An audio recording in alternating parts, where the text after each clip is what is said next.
નવોરિંદનો સિદ્ધા નમો સબ પાપનાશમ મંગલમ મંગલમ ભગવાન વીરમંગલમ ગૌતમ મંગલમ શ્રીમદ સુમંગલમ નમો દુર્વારાગતિ વૈરી વાર નિવારી નવરતયોગીનાથાય મહાવીરાય દાયિને ઓંકારમ વિદ્યુ સહિત નિત્યમ ધ્યાન યોગીન કામદ મોક્ષ ઓંકારાય નમો નમઃ અન્નતેજ સુરેન્દ્ર ચકોત્પાદ સંસ્કૃત વિષ્ણુસ્કાય શ્રી વીર સ્વામી નમઃ કલ્યાણ પાદમાં સુદગંગા હિમાચલ વિશ્વામજરવંદે શિખ્યાત નંદન અજ્ઞાનતિમિરાંધનમ જ્ઞાનમ જનસલાકયા નેત્રમ વિદમેન તસ્મૈ શ્રી ગુરવે નમઃ તસ્મૈ શ્રી ગુરવે નમઃ.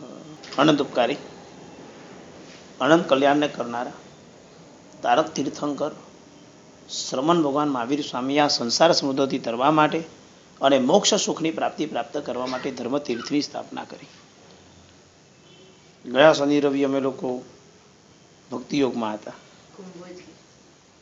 કુંભોજગીરી ને કોલ્હાપુર.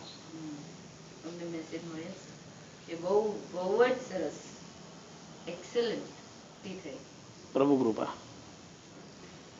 પણ મને વિશ્વાસ હોય છે કે મારા સ્ટુડન્ટ ભગવાનની ભક્તિ પાછળ ગાંડા જ હોય છે કે તેરાસરમાં પ્રવેશ કરે એટલે પછી નીકળવા માટે મારે દીપેનભાઈને કેવું પડે કે તમારો ટાઈમ થાય મને કહેવા આવજો, નહીં તો હું કંઈ ઘડિયાળ લઈને બેસતો નથી. તમે અમને કહેજો કે ચાલો ભાઈ આમ, એટલે અમે લોકો સમજજો કે હવે ટાઈમ પતી ગયો એટલે અમે નીકળી જઈશું. બસ મારી એટલી ભાવના ખરી કે ભગવાનની આજ્ઞા મુજબ રાત્રિ ભોજન આપણે બધા ન થાય એ રીતે જરાક વ્યવહાર રાખજો. પણ તમારા દીકરા દીકરી આવ્યા હોય એ લોકો બી જો જોડાતા હોય તો ચોક્કસ એમને જોડજો. આપણે સિદ્ધાંત એટલો જ રાખવાનો, ફર્સ્ટ કનેક્ટ. બધા જોડાય, બસ બધાને ગમવું જોઈએ. સમજાઈ ગયું?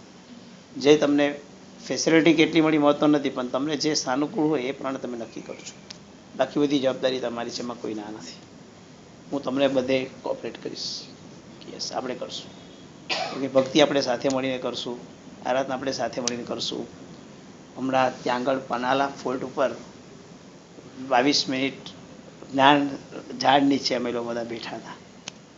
બહુ મજા આવી. હું તમને મોકલાવી આપીશ, તમે ખાસ સાંભળજો. 36 કર્તવ્ય શ્રાવક જીવનના. મનઃ જીનાણમ માણમ મિચ્છમ પરિહર ધર સંમતમ. નકામું છોડી દો, કામનું ગ્રહણ કરો, મિથ્યાત્વનો ત્યાગ કરો, સારી વસ્તુને સંગ્રહિત કરો. બહુ મહત્વનો પદાર્થ લખ્યો છે. શ્રાવકનું જીવન કેવું, મારું શું કામ છે ને મારે શું કરવાનું છે એમાં એનું 100% માથું હોય. તારે શું કરવાનું છે ને તારું શું કામ છે એમાં મને કંઈ ખબર નથી. તું અટકે તો તું મને પૂછ, હું તને સહાય કરીશ. બાકી તમારું કામ છે, તમારી પ્રાયોરિટી પર તમે કરી શકો. આપણા પોતાના જે શક્ય કામ છે એમાં ક્યારેય બી પ્રમાદ નહીં. જે કામ આપણે કરવાના નથી એ કામમાં ક્યારેય પણ માથું મારવું નહીં. મિથ્યાત્વનો ત્યાગ અને ધર સંમતમ, આ બે વસ્તુને પકડીને ચાલવા. જૈન દર્શન શું છે અને જૈન ધર્મ શું છે એ તો જે દર્શન સમજે અને ધર્મને કરે ને એને ખબર પડે છે કે આ કેવી વાતો છે. બીજા ધર્મની અને આપણા ધર્મની કમ્પેરિઝન કરીએ ત્યારે આપણા ધર્મની બધી માન્યતાઓ બહુ ઊંચા લેવલ પર છે. પણ આવું આપણે કોઈને કહીએ તો કોઈને ગમતું નથી. તમે એમ કેમ કહો છો કે અમારો ધર્મ જ સાચો, આમ લોકોને એવું થતું હોય તો આપણે નહીં બોલવાનું. આપણે ભગવાને પણ કીધું છે બીજાને દુઃખ થાય ને એવું નહીં કરવાનું. 4 વસ્તુ સમજી રાખો, યાદ રાખજો જવાહરભાઈ. તમને તમારા થકી દુઃખ પડે છે એ આર્ત ધ્યાન. તમને તમારા થકી દુઃખ પડે છે તે આર્ત ધ્યાન. તમારા થકી બીજાને દુઃખ પડે છે તે રૌદ્ર ધ્યાન. તમારા થકી બીજાને દુઃખ પડે છે તે રૌદ્ર ધ્યાન. તમને સુખ મેળવવાનો પ્રયત્ન કરીને સુખ ઈચ્છો છો પોતાને, તમે તમારા પોતાના માટે સુખ માટેનો પ્રયત્ન કરીને સુખને લેવા માટે પ્રયત્ન કરો છો અને સુખ મેળવો છો તે ધર્મ ધ્યાન. અને તમે જ્યાં જાઓ ત્યાં બધાને સહજતાથી સુખ મળે છે એ શુક્લ ધ્યાન. નિષ્કર્ષ સમજાય છે બરાબર? શું કહો છો? હા કહું, શું કહ્યું આપણે?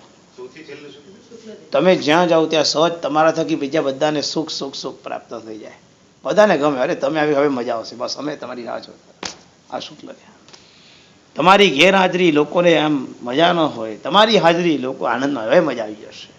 આવી પુણ્યાય આવું સુખ તમારી પાસે વહેતું ગયું. તમે જ્યાં જાઓ ત્યાં લોકોને સુખ મળે, લોકો ખુશ થઈ જાય, લોકો ખુશ થઈ જાય. આ સુખ ધ્યાન. ધર્મથી સુખ મળે જીગરભાઈ. ધર્મથી કંટાળું ક્યારેય કોઈને પેદા ન થવું જોઈએ. ધર્મમાં કોઈ પણ જીવને દુઃખ ન લાગવું જોઈએ.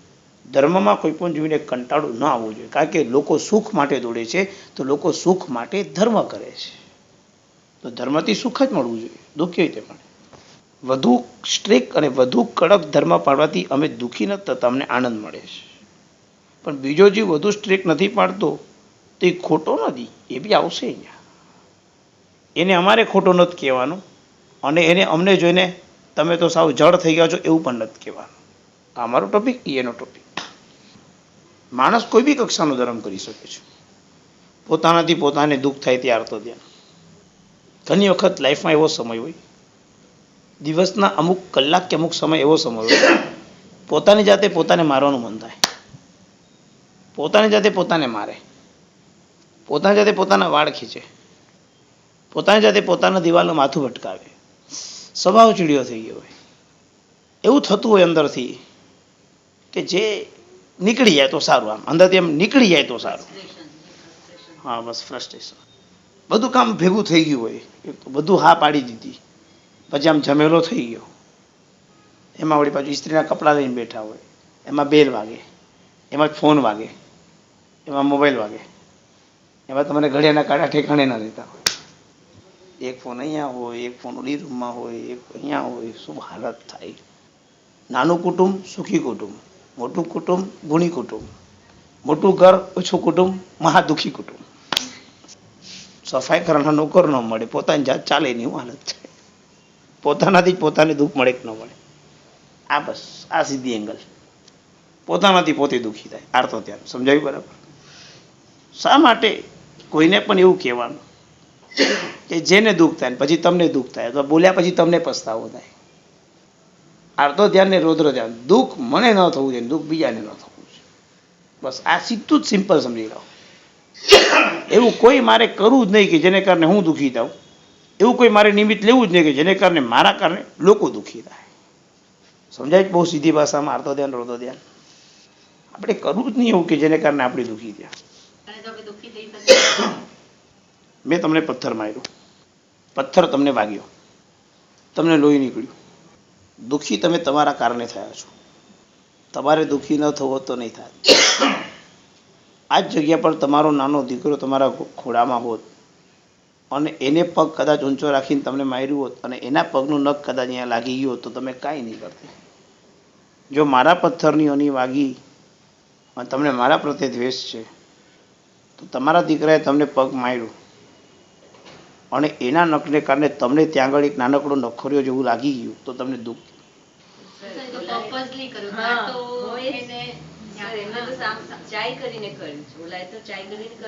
મેં ચાય કરીને નથી કર્યું, હું આમ નાખતો હતો એને વાગી ગયો હતો ઓલો. હવે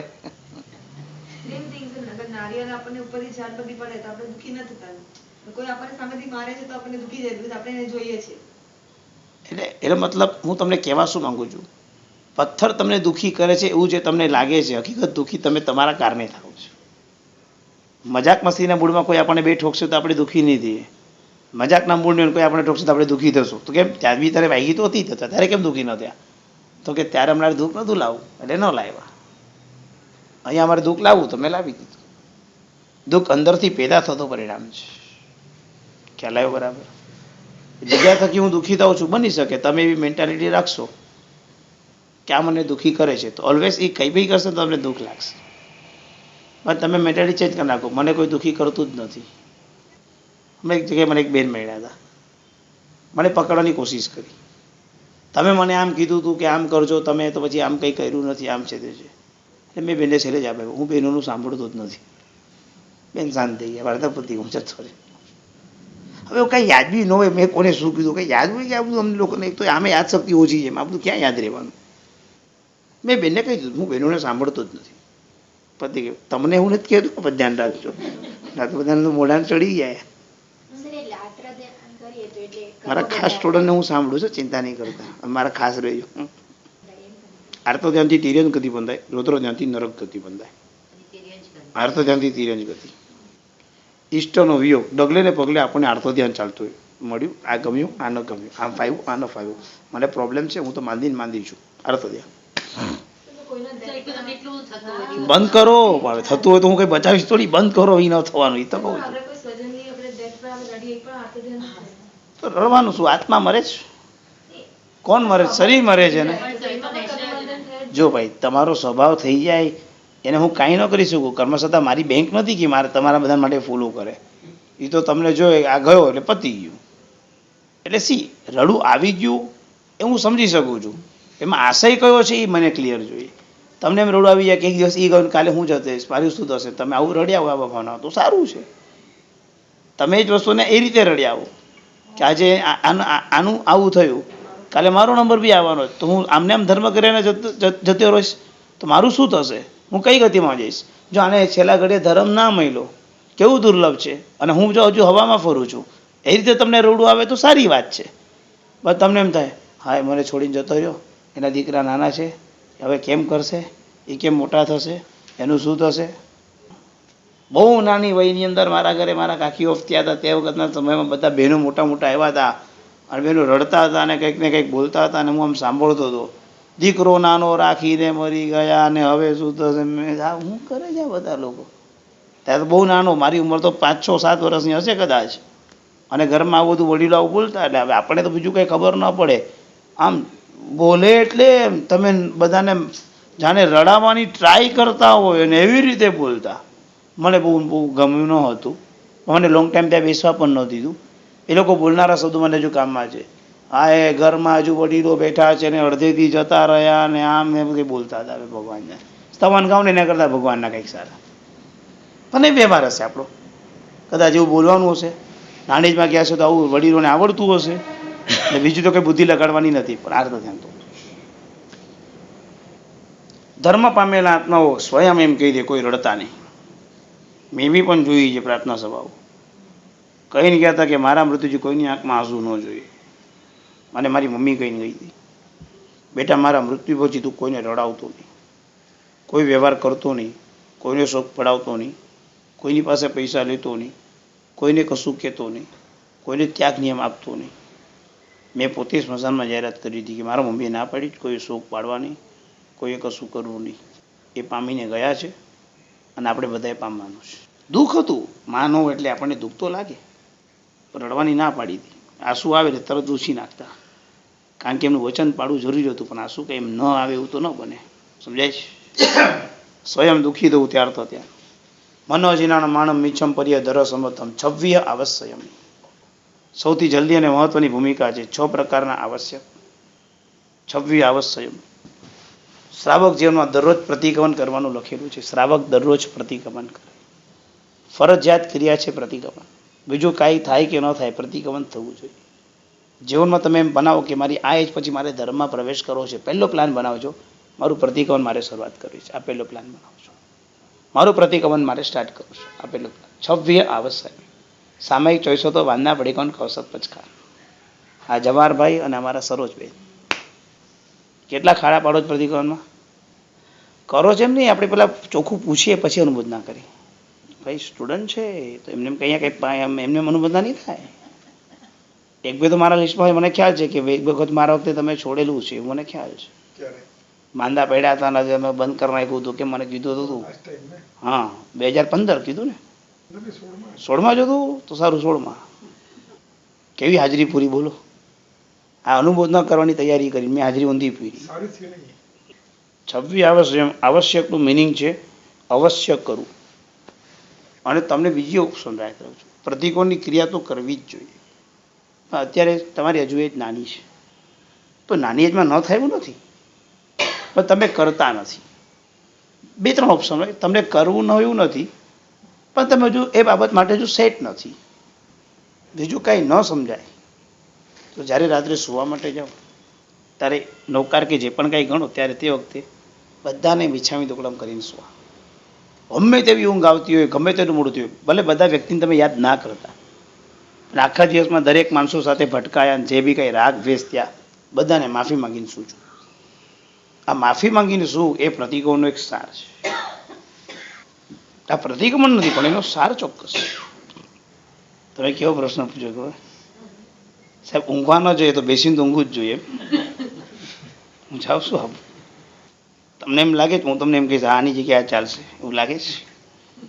મારો સિદ્ધાંત સમજી રાખજો. એમાં બી તમારે જો તમારા પ્રમાણે કરવું છે તો મને પૂછવું નહીં, અને મને પૂછવું છે તો હું તમને તમારા પ્રમાણે કરવા દઈશ નહીં. તમારે જો તમારા પ્રમાણે કરવું છે તો મને પૂછવા આવવું નહીં, અને મને પૂછવા આવી ગયા એટલે હું તમને તમારા પ્રમાણે કરવા દઈશ નહીં. હવે સમજાઈ ગયું? ક્લિયર? છતાં પૂછવા આવજો.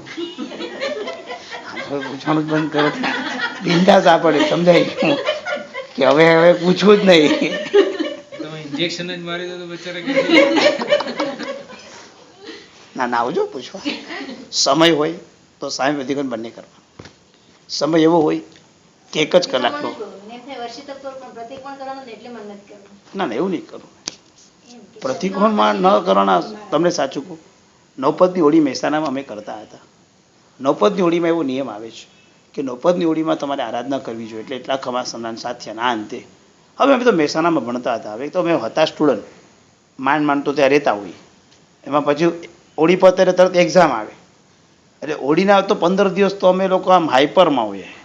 આ બાકી જ ઓલું બાકી જ એક્ઝામ, ઓલું એક્ઝામ, કે અમને લિસ્ટ મળી ગયું એકમના, એટલે અમારી પરીક્ષાની પ્લાનિંગ ને તૈયારીઓ ચાલતી હોય. હું હોળી કરતો. શેના માટે હોળી કરતો? કે આંબીલ કરું એટલે નવકારસીને સાંજનો જમવાનો ટાઈમ બચે એટલો ટાઈમ ભણી શકું. એટલે હું તો સાચું કહું, પ્રતિક્રમણની અંદર બેસવા મળતું. બેસવા મળે એટલે 2 ઊંઘ થાય, થોડીક એકાદ 2 ચોખા ખવાય, એટલે રાત્રે ભણાય. આ બધા પ્લાન હતા મારા. તો આવું કરાય નહીં, ખોટું કરતો હતો. પણ ત્યારે સમજણ બી આવી હતી. પછી ભણવું બસ આવું હતું. નવપદના 9 આંબીલ સરસ કરતા, એમાં કોઈ ગડબડ નતા કરતા, આંબીલ પરફેક્ટ કરી લેતા.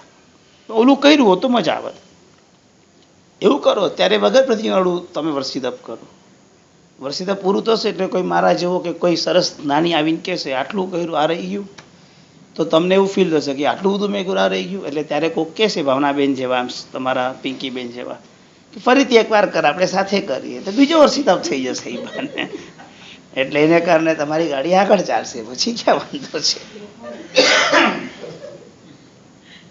બરાબર કીધું ને સરોજબેન?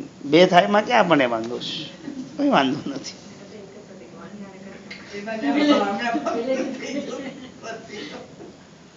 ફાગણવદ આઠમ નજીક છે. કરો ને ડેરિંગ કરો, પ્રતિક્રમણ વગર કરો. એના માટે તપ નહીં છોડો. આયુષ્ય નાનું છે, શરીરમાં ક્યારેય રોગ આવશે, આયુષ્ય પછી બધું બંધ થઈ જાય. કરતા કરીએ. એવું કોઈ પૂછે કે કેમ નથી કરતા, તો એમ કહેવાનું કે બરાબર વિધિપૂર્વક વ્યવસ્થિત નથી કરી શકતા. આપણે મને આટલું જ થાય છે બધા બહુ ખુલાસા નહીં કરવાના, સીધું શોર્ટમાં બતાવવાનું કે બધું કરવું છે પણ હું નથી પહોંચાઈ શકતું અને મારાથી થતું નથી, હું બરાબર પરફેક્ટ નથી કરતું. બસ આપણે બહુ ખુલ્લા જ રહેવું, ચોખ્ખા રહેવું. એને કારણે તપ ખોટું નહીં થઈ જાય, પણ છતાં પ્રતિક્રમણપૂર્વક કર્યું હોય તો જ્ઞાનીને માન્ય છે. ઓલો અમાન્ય છે એવું નથી, પણ એ અધૂરો છે એવું લાગે. મને એક બેને બહુ સરસ વાત કરેલી. મને કે 99-45 દિવસમાં પૂરી કરે છે, રાઈટ? મેં કીધું યસ. મને કે એકાશના કેટલા કરે? મેં કીધું 45. તો કે એકાશના 99 જ કરવા જોઈએ. મેં કીધું પણ એક દિવસે 2 જાત્રા થાય, એક દિવસે 2 એકાશના કેવી રીતે થાય? હા, 2 એકાશનું કેવી રીતે થાય? એટલે મને કે ઘરે આવીને બીજા 45 દિવસ સુધી એકાશના કરીને તપ પૂરો કરવો જ જોઈએ. મેં તો આપણે આ 99 નહીં થાય. હાલો ભાઈ, આ તો 45 દિવસના એકાશના ટેન્શન આપે છે. આ તો આ બેન તો કે 99 એકાશના કરો. પણ બેન સાચા હતા ને. તપ જેટલી જાત્રા, ચલો જાત્રા તો તમારી એક દિવસમાં 2 થાય છે, તમને જાત્રા કરવાની છૂટ છે, પણ તમે એક સાથે 2 એકાશના તો કરી જ ના શકો. પછી બેન સાથે મેં બેન એક કામ કરું, તો હું બેસનું કે નવકારસી જ કરીને કરું, પણ હું 3 ટાઈમ થાળી ધોઈ લઉં. થાળી ધોવાથી આંબીલનો લાભ મળે તો 3 આંબીલ થઈ જશે ને. મને કે આવું કોઈને શીખવાડતો નહીં કે તપ કરવાની વાત છે, તું આંબીલોની વાત કરે છે, થાળી ધોઈને પીવાની વાતો કરે છે. પણ વાત બહુ સરસ હતી બેનની કે 45 દિવસમાં તમે 99 કરી, પણ 99 યાત્રાના 99 એકાશના ક્યાં થયા? એ 99 અને નથી. આ બધા લોકો કંઈ પૂરું નથી કરતા. એમાં નથી કરતા, એમાં એક જીવદળનો કોઈ વાંક નથી. બધાને એક ભાવ, ત્યારે એક વાતાવરણ હોય એટલે ભાવ આવે. પછી ઘરે આવ્યા પછી ભાવ ટકાવવા અઘરા છે. એ ભેગો માહોલમાં જે ભાવ આવી એને આવી જાય. એકલા પડે ત્યારે પછી ભાવ ટકાવી રાખવા બી બધા દુર્લભ થઈ જતા હોય. એ બેન કહેતા હતા, મેં કોઈ શાસ્ત્રમાં વાંચ્યું નથી, પણ બેન એકદમ વ્યવસ્થિત ધર્મ કરેલા હતા. એમને જે ધર્મેશ્વરી મહારાજના પાસે આરાધના પામેલા બેન હતા.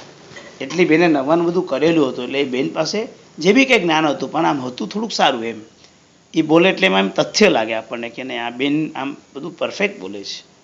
એટલે શાસ્ત્ર પાઠવાળું ન કહું, પણ બોલેલી વસ્તુ મને ગમી એમ કે 99 યાત્રા 99 એકાશ ના થાય તો સારી વાત છે. બધા ભેગા થઈને હેમાબેને વર્ષિતપ કરાવી દો. હવે આપણે 2 કામ કરવાના, સ્વયં કરવાનું, ન થાય બીજાને કરાવી દેવાનું. એમાં શું છે, બધા જ કરાવશું ને એમાં શું છે. કોઈ એમને વપરાવજો, કોઈ ભક્તિ કરજો, એ ન વાપરે તો વાપરી લેજો, જે બી કાંઈ પણ કરજો બધા.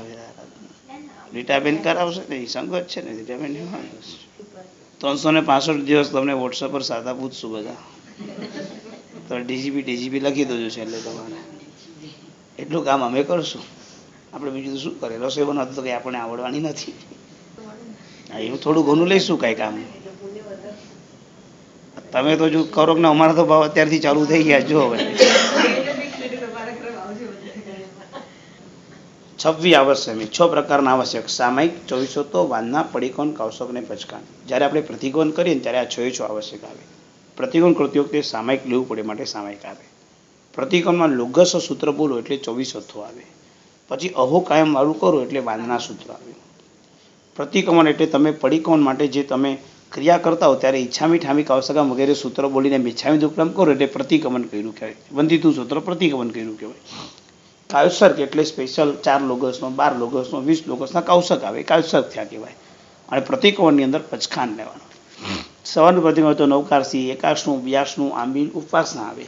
અને સાંજના પ્રતિક્રમણના સમયમાં દિવ્યાર, ચોવ્યાર, દુવ્યાર અને પાણહાર આ પચખાણ આવે.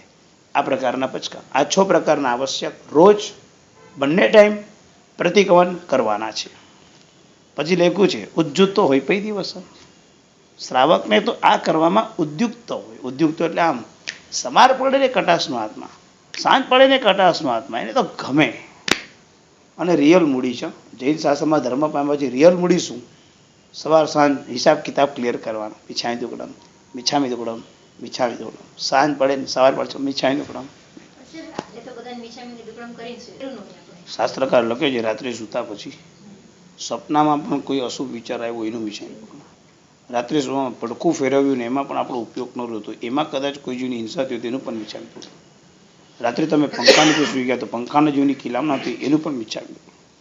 નાની ભગવંતોએ તમે રાત્રિના સમયમાં પચખાન સાંજના પ્રતિકોન પાડી દીધું અને તમે પાછા સંસારમાં આવ્યા એટલે તમે સંસારમાં સમજો ભલે 24 થઈ ગયા, ઘરે કોઈ જમનાર નથી, તો તમે આવતીકાલની થોડી ઘણી તૈયારીઓ ચાલુ કરશો.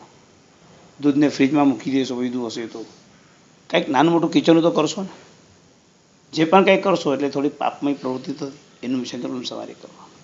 પ્રતિકોન 8 વાગે પત્યાજી ઘરે આવ્યા પછી 8 થી 10 2 કલાકમાં થઈ શકે.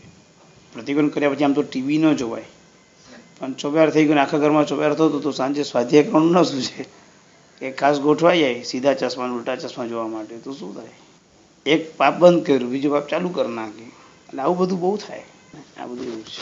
એટલે પછી એના મિચ્છામી દુક્કડમ કરવા માટે આ પદાર્થ છે. પવ્ય શું પૌષ હોય, પર્વતિથિમાં પૌષદ વ્રત.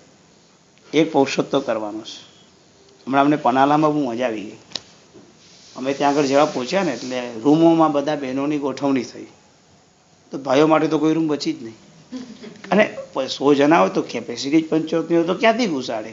જબરદસ્તી ઘૂસે. એટલે કે તમને અમે ઉપાશ્રય આપી દઈએ છીએ. એટલે એકવાર તો મારું મોઢું બગડી ગયું, હા ઉપાશ્રય આવ્યું. પણ હવે મોઢું બગાડી તો કંઈ મતલબ પણ નહોતો, જે હતો એ સ્વીકાર જ કરવાનો હતો. હવે તો શું કરી શકવાના હતા? ઉપાશ્રયમાં પ્રવેશ કર્યો તો અધ્યવસાય સારા થઈ ગયા. ગાદલા હતા, ગાદલા પાથર્યા ફટફટ. 2 ગાદલા પિંક, 5 ગાદલા યલો, બાકી લાલ. અને બધા આમ છે ને દિવાલના આમ છેડે આમ બધા બેઠેલા હતા ગાદલા પાથરીને. અમારે પંકજભાઈ, બિપિનભાઈના ભાઈ પંકજભાઈ કે આ પિંક વાળા આચાર્યો કે.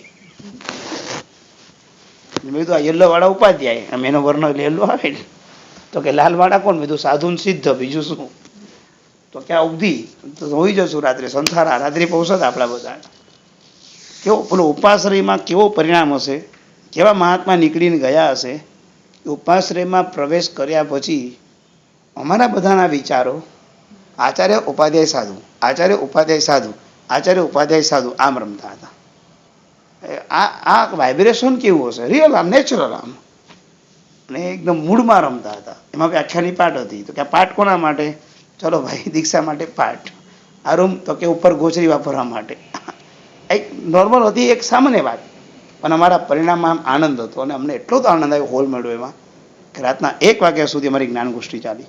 7 થી 9 ભાવના, 9 થી 9:30 થોડું રમ્યા, 9:30 થી 11:30 પોણા 12 જ્ઞાન ગોષ્ઠી, પોણા 12 થી પોણો પાછી જ્ઞાન ગોષ્ઠી, 9:30 થી પોણા 12 સુધી ભાઈઓ બહેનો બધા સાથે.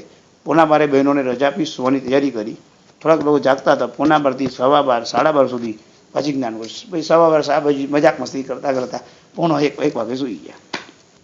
ઉજ્જુતો હોય પૈ દિવસમ પવ્વેશુ પોષવય. પર્વતિથિમાં પોષદ. પર્વતિથિઓ કઈ?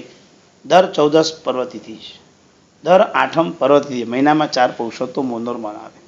જ્ઞાન પાંચમનો પૌષદ આવે, મોન એકાદશીનો પૌષદ આવે, સંવત્સરી મહાપર્વનો પૌષદ આવે, પરુષણનો પૌષદ આવે. એ પૌષદનું નામ પડે લોકોને થોડો કેમ થાય? પૌષદ બહુ સારું હોય. સૌથી પહેલાં નાવાનું જ નહીં, જેને ઝંઝટ મારી ગઈ નાવાની. નંબર 2, શરીરના કોઈ સત્કાર નહીં કરવાના, એટલે તૈયાર થવાનો ટાઈમ જતો રહે. બિઝનેસ નહીં કરવાનો, ઝંઝટ મારી ગઈ. વાપરવા માટે મિનિમમ 1 આસનું, આંબીલ અને ઉપવાસ, આ પૌષદ કરવાનું છે. શરૂઆત કરો જ્યારે પૌષદની પહેલી શરૂઆત તમે 3 તપથી કરજો. જ્યારે બી તમને પૌષદ કરવાની ઈચ્છા થાય, પેલું સંવત્સરી સિલેક્ટ કરજો, બીજું જ્ઞાન પાંચમ સિલેક્ટ કરજો અને ત્રીજું મૌન એકાદશી સિલેક્ટ કરજો. આ 3 શા માટે? આ 3 મોટા દિવસોમાં લગભગ ઉપવાસ લોકો કરી લે, એટલે ઉપવાસ પણ આપણાથી સહજ થાય. આ 3 દિવસોમાં પૌષદ કરનારા બી ઘણા હોય, એટલે આપણો ટાઈમ પણ સરખા હોય, એટલે વેલ વિસર બધો ટાઈમ સરસ નીકળી જાય, વાંધો ના આવે. આ 3 દિવસો સિલેક્ટ કરજો. પછી હથોટી બેસી જશે તો 12 મહિના પૌષદમાં રહેશો, ખબર નહીં પડે. બાકી એક ઉપદાન કરી લો તો પૌષદનો તો દર જ જતો રહે. ઉપદાનમાં તો સુરતા જો એવું રમીને આવી આવો કે તમને કંઈ પૌષદ હે? પૌષદ તો ઇઝી છે. પ્રિયાંશી કરીને મારી એક સ્ટુડન્ટ બોલી મારે, પિતાશ્રી વૈષ્ણવ, મમ્મી જૈન, પણ જૈન ધર્મની આરાધના કરી શકે. 18 કરીને આવી એટલે મેં કીધું 18માં કરતી હતી શું હતી? પાડ્યું હતું. બહુ નટખટ છોકરી અને બહુ બુદ્ધિશાળી છે. એનો યાદશક્તિનો સેવસમ ગાંડું. ગાથા હમણાં લઈને હમણાં 5 ગાથા મને 15 મિનિટમાં કરીને આપી દે. એનો એવો ગાંડો સોય બસ. મને કે હું તો જ્યારે નીકળી હતી ને દેરાસર તો 12 ગાડીમાં મારું મોઢું જોઈને જોયેલો કેવી લાગુ છું કે આ પરિણામ બાર છું. મેં પૂછ્યું દીક્ષા કેવી લાગી? મને કે દીક્ષા એકદમ ઇઝી છે. પૌષદ કર્યો ને, ઉપદાન કર્યું, 18 કર્યું, કે દીક્ષા એકદમ ઇઝી છે. કારણ કે એનાથી બધું જ થયું. પ્રતિક્રમણ કર્યું, 100 ખવાસમના આપ્યા, આ કર્યું, તે કર્યું, કે દીક્ષા તો ઇઝી છે. કારણ કે સાધી યુગોની સામે રહીને એને બધું જ નિહાળ્યું કે હું જેવું કરું એવું ઓલાનું મારે 100 ખવાસમના, એમને તો આપવાના જ નથી. એટલે એને કન્ફર્મ કહી દીધું દીક્ષા અઘરી નથી. દીક્ષાનું બધું જ ગોઠવેલું એકદમ ઇઝી છે. પણ દીક્ષા લેવા માટેનું ડિસિઝન લેવું સૌથી ટફ છે. એનો બહુ ક્લિયર ખુલાસો હતો મારી પાસે કે ડિસિઝન લેવું છે ને એ અઘરું છે. કારણ કે જિંદગીભર માટે ત્યાં હજી પાછું નથી આવવાનું. કે તમે કોઈને ટચ નથી કરી શકતા, તમે તમારા ફાધરને ટચ નથી કરી શકતા. એને નાની એજ હતી એટલે આ પ્રમાણે બોલતી હતી. એને મને જવાબનો સાર પરફેક્ટ આપ્યો. પર્વતિથિમાં પૌષદ વ્રત, જમ તવો ભાવો. સૌથી પહેલું દાન. દાન બરાબર સમજી લેજો. દાન આપણને બધાને ગમવું જોઈએ અને તમને ગમે જ છે. પણ દાન માટે કેટલાક લોકો એમ કહે છે દાન એટલે શું? તો કે જેને જરૂરત છે એને આપવું તે દાન. આવી વ્યાખ્યા જૈન શાસ્ત્રના આધારે નથી. વ્યાખ્યા લોકોએ બનાવેલી છે. જૈન શાસ્ત્ર કહે છે કે તારું પણ કલ્યાણ થાય અને સામેવાળાનું પણ કલ્યાણ થાય એ રીતે તારી મૂર્છા તૂટે અને અપાય તો ધ્યાન. ફરી તારું પણ કલ્યાણ થાય, પરનું પણ કલ્યાણ થાય અને તારી મૂર્છા તૂટે અને તારા વડે કંઈક અપાય તો ધ્યાન. મેં તમને 1 લાખ રૂપિયા આપ્યા અને પછી મેં કીધું મારા 1 લાખ રૂપિયા ગયા ક્યાં? તો હું દાન નથી કરતો, હું એનાથી હજુ કનેક્ટ છું. મારી મૂર્છા તૂટતી નથી. તમે સમજ્યા બરાબર? દાન આપ્યું એટલે આપણી મૂર્છા તૂટવી. ભગવાને કોઈ દાનમાં ના નથી પાડી. અનુકંપા કરો, કરો. જીવદયા ખાસ કરો. પરંતુ શાસ્ત્રકારો એક મર્યાદા આપી છે કે દાન કરવાનો ક્રમ શું? પહેલાં પોતાનું ઘર, પહેલાં પોતાનું કુટુંબ, પહેલાં પોતાનું સ્વજન, પહેલાં પોતાનું ગામ, પહેલાં પોતાનો સંઘ, પછી પરમાં જતા જાઓ. પરુષણ પર્વ આવે અને તમે બીજા કોઈ સંઘમાં પૈસા લગાવો પણ તમે સ્વસંઘમાં પૈસા જો ન આપો તો થોડાક આપણે પ્રમાણયુક્ત નથી બનતા. જે સંઘમાં આપણે રહ્યા છે એ સંઘમાં પરુષણ પર્વ આવે કે જે બી આપણા પર્વના દિવસો આવે, જે બી આપણા પ્રસંગ આવે એટલે આપણું દાન હોય. દાન વિવેકપૂર્વક ગોઠવાય ને વિવેકપૂર્વક વપરાય એ વ્યવસ્થા કરવી જરૂરી છે. દાન બંધ કરવું જરૂરી નથી. દાન વિવેકપૂર્વક વપરાય અને વિવેકપૂર્વક એની ગોઠવણી થાય એ વ્યવસ્થા કરવી જરૂરી છે. દાન બંધ કરવું યોગ્ય નથી. દાન આપવાના ક્રમ બતાવે છે. સૌથી પહેલાં જીન પ્રતિમા ભગવાનને, જીન બિંબ શબ્દ આપ્યો છે. નંબર 2 જીન પ્રાસાદ, જીન ચૈત્યને. નંબર 3 તો કે ગુરુ. નંબર 4 તો કે જ્ઞાન. નંબર 5 તો કે વ્યાવચ. નંબર 6 તો કે સાધર્મિક. નંબર 7 તો કે આંબીલ ખાતું અને પાઠડા ખાતું. નંબર 8 સર્વસાધારણ ખાતું. નંબર 9 જીવદયા. આ ક્રમ આપ્યો છે. 9 ખાતામાં આપણું દાન થવું જોઈએ. મેન્ટેન તો કરવું પડે, અને જૂના થઈ જાય તો જીર્ણોદ્ધાર કરવા પડે, તેમાં પૈસા લાગે. ભગવાનની પ્રતિમાને લેપ કામ કરવામાં પૈસા લાગે, દેરાસરને સમારકામ કરવામાં પૈસા લાગે. એને જીન ચૈત્ય કહેવાય. આ 9 પ્રકારે આપણું દાન જવું છે.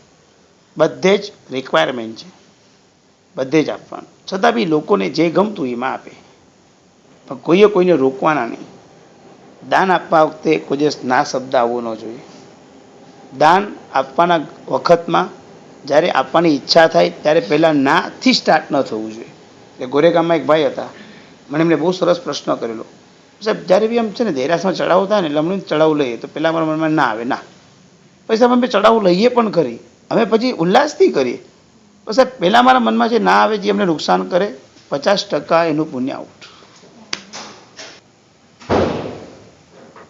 કચ્છની અંદર નાનજીભાઈ, કચ્છમાં એ નાનજીભાઈ એટલે એવા એ આત્મા છે, દેવ અને ગુરુની ભક્તિ એટલે રોમાંચ ખડા થાય એવી ભક્તિ કરે. સુખી પણ છે, પૈસા વાપરી પણ જાણે છે. ગણતરી ન હોય. દાન વિવેકપૂર્વક ચોક્કસ હોય. તમને જેમાં ગમે એમાં તમે દાન કરજો, મારો તમને ફોર્સ નહીં હોય.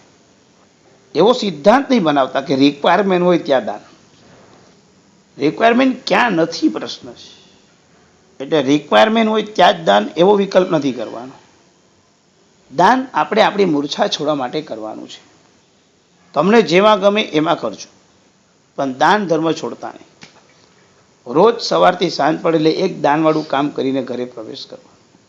પછી ભલે તમે ગાયને ઘાસ ખવડાવ્યું, કબૂતરને ચણ આપ્યું હોય, કૂતરાને રોટલો નાખ્યો હોય, ગરીબને દાન આપ્યું હોય, કીડિયારું પૂર્યું હોય, માછલીને પોપકોર્ન આપી દીધું, વોટ એવર, તમારે જે કરવું એ કરો, પણ દાન વગર ઘરમાં પ્રવેશ નહીં. દાન તો રોજ થવું જ જોઈએ. સુખી બનવાનો સૌથી મોટો ઉપાય છે દાન, અને ધર્મની પહેલી શરૂઆત છે આ દાન. અને દાન આપતી વખતે આપણે એકવાર એક વસ્તુ બીજાને આપી, પછી એને એ વસ્તુનો શું ઉપયોગ કર્યો એ જોવા માટે જોવાની કોઈ દિવસ ચેષ્ટા કરવાની નહીં તો પછી દાનના ભાવ ખતમ. પણ દાનનો પરિણામ એકવાર પડી ગયો તો બહાર આવવું અત્યંત કપરું છે. દાન બાબતનો પરિણામ ક્યારે પણ પડી ન જાય એનું ખાસ ધ્યાન રાખવાનું છે. આટલું સમજાયું. દાન બાબતની બહુ ચર્ચા થોડીક ઊંડી કરવા જેવી મને લાગે છે. હું કેટલીક ચર્ચા એટલા માટે કરીશ કે તમારા મનમાં કદાચ કોઈ કારણસર કોઈ ગ્રંથિ બંધાયેલી હોય તેનું નિવારણ થાય.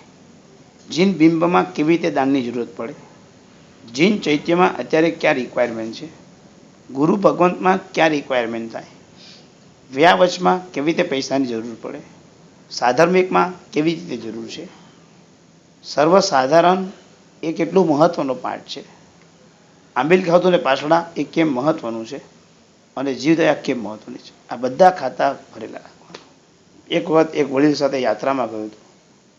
વડીલ પેઢી પર પહોંચ્યો. એ સંઘની અંદર જે ઓલું પૈસા લખવાનું જે રસીદ બુક હોય ને, એનું જો કે કેટલા ખાતા ચાલે છે, 70 પોઈન્ટ ચાલતા હતા. કેવા પોઈન્ટ હતા ખબર?